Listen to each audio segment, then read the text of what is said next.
Hello everyone, I'm so glad you're here. It's a brand new month and we have so much planned for this month. We've got a lot of fun stuff planned because all month long we're talking about creativity. Creativity is imagining what you could do because you're made in God's image. God's creativity is indescribable. It has no limits. And since God created us to be like Him, we can be creative too. God is indescribable, and His creativity is also indescribable too. We know that's true because we can see the indescribable world He has made. We can read about God's creation in the book of Genesis, which is the first book of the Bible.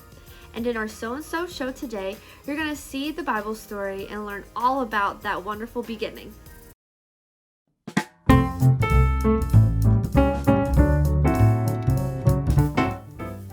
Hello, I'm John, and welcome back to The Joy of Sculpting, where we take beautiful things and make even more beautiful things out of them. Let's take this sculpture of my co-host, Brandon. Isn't that lovely? So lifelike, his eyes, his hair. The detail really is marvelous. But what if we could make something new out of it? Let's see. Let's take a little bit of Brandon's hair off, like this. And we can just put that there. Oh, that's nice. Kind of squishy. And what do we have here? Oh, look. It's Brandon's little brain. Little brain. We'll put that right here, very carefully. And what if his ears can go here? There you go. Now let's take Brandon's happy eyes. And we can put those eyes, put them right here. Look at those wonderful eyes. Looking right back at you. What have these eyes seen? I don't know. Just put those right there.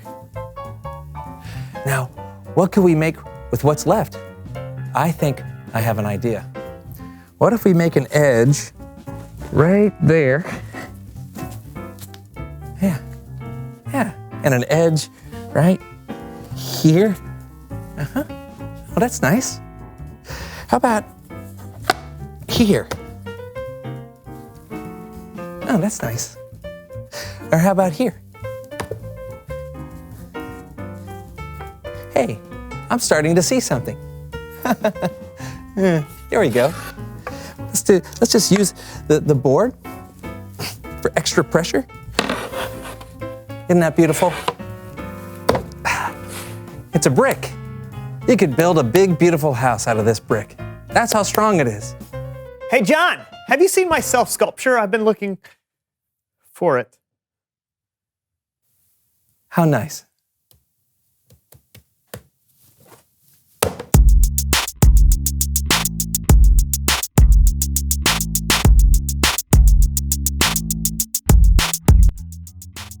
Hello, everyone. I'm Brandon. And I'm John, and welcome to The So Show. Well done. Yeah. High five. Oh, that was close. I'll get it. I'll figure it out one day. Sure. So what is all this stuff that you have? I'm coming up with some new super mutants for a new comic book I'm creating. Oh, well, that sounds fun. How do you come up with your new mutants? Well, I have a jar of heads, Okay. a jar of creature bodies, and a jar of superpowers. Oh, and you what? Do you just draw them out? Sure. One I'll by show one? you. Watch this. Oh, I got a horse head. All right. And I'll just take this one. T-Rex body. Look at that. Cool. And a superpower is static electricity. Oh, static electricity. Huh. Yeah. Not everyone can leap over tall buildings in a single bound, Brandon. Oh, well, that's true, I guess. There you go. I think we'll call this guy Sir Neighborly, the Sparkosaurus Rex. I think I can make this more interesting. Explain how. All right. Mutant Melee. What am I looking at? Hey, that's me. No, that's your avatar. Except now you're... Sir Neighborly, the Sparkosaurus Rex. Superpower, static electricity. Versus Panda King. Superpower, interpretive bamboo. Ready? Melee!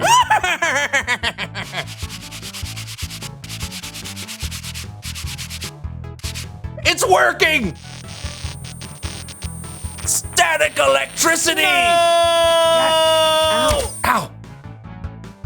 My turn. What are you doing? Music.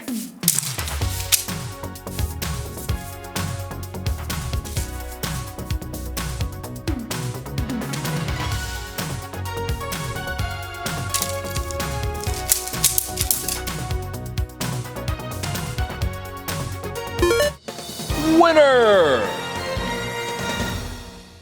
Round 2. All right. Who am I going to be this time? How about Captain Fish Breath. Superpower, Fish Breath. Versus Bat Boy. Superpower, can fly. As long as he doesn't realize he's in the air. What does he mean I can only fly unless I realize I'm in the air? Ready? Melee! Ah! I'm flying! Oh no! Oh!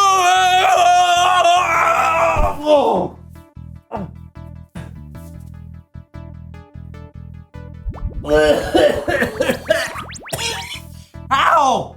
This is a video game. I shouldn't be able to smell it. Oh, that's terrible. Winner!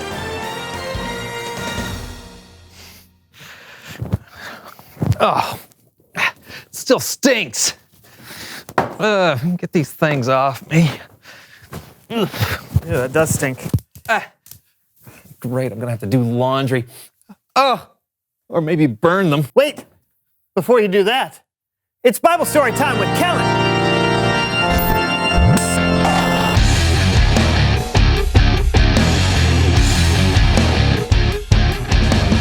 Hey, everybody. What's up, Kellen? Not much. Say, what do you got there? Laundry from our game of Mutant Melee. Cool. Do you mind if I use it for the story? Oh, sure thing. Thanks. Our story starts with the very first verse of the very first chapter of the very first book of the Bible. Genesis chapter 1, verse 1. In the beginning, God created the heavens and the earth. The earth didn't have any shape. There was darkness over the surface of the waves. The Spirit of God was hovering over the waters. God said, "Let there be light," and there was light. God saw that the light was good. He separated the light from the darkness and called the light day and the darkness night. How's that for a beginning? And that was just day 1. On the second day, God made the sky. God said, "Let there be a huge space between the waters." And that's exactly what happened. And God called the huge space sky. That was day 2. But it was the next day when God's creativity really took root. God said, "Let the water under the sky be gathered into one place. Let the dry ground appear." God called the dry ground land. Then God said, "Let the land produce plants," and trees and plants and flowers sprung out of the ground. And God saw that it was good. That closes the book on day 3, but God wasn't finished. He had a whole sky to fill. God said, "Let there be lights in the huge space of the sky." And so the stars were created. And then God made the moon to rule over the night. He made the sun to rule over the day. And God saw that it was good.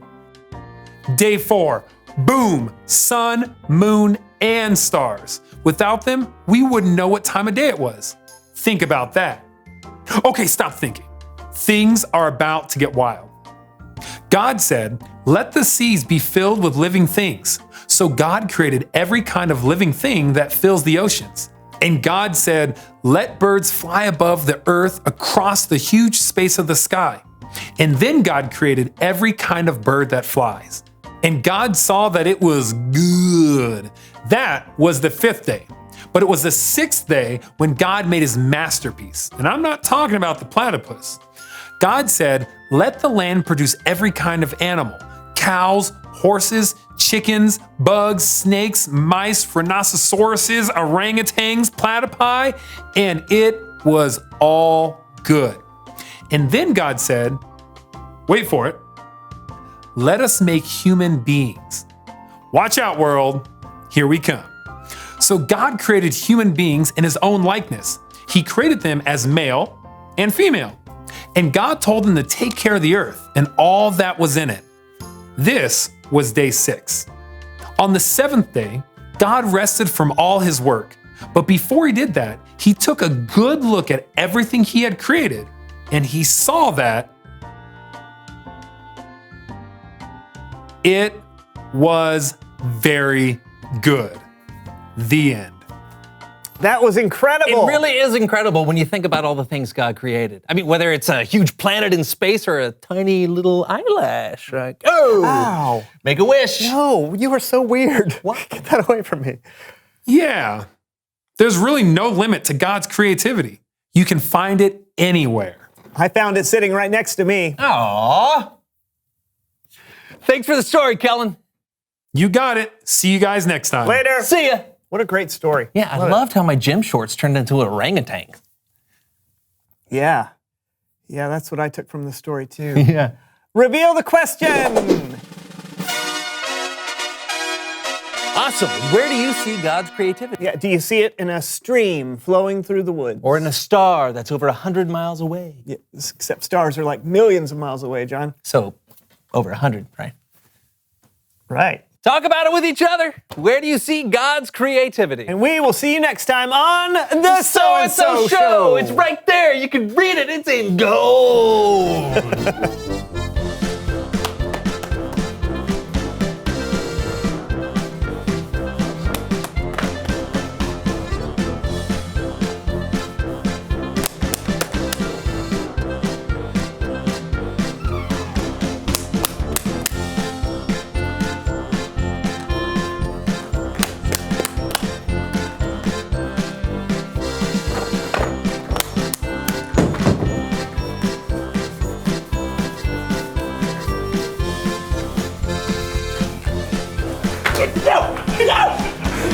My squirrel!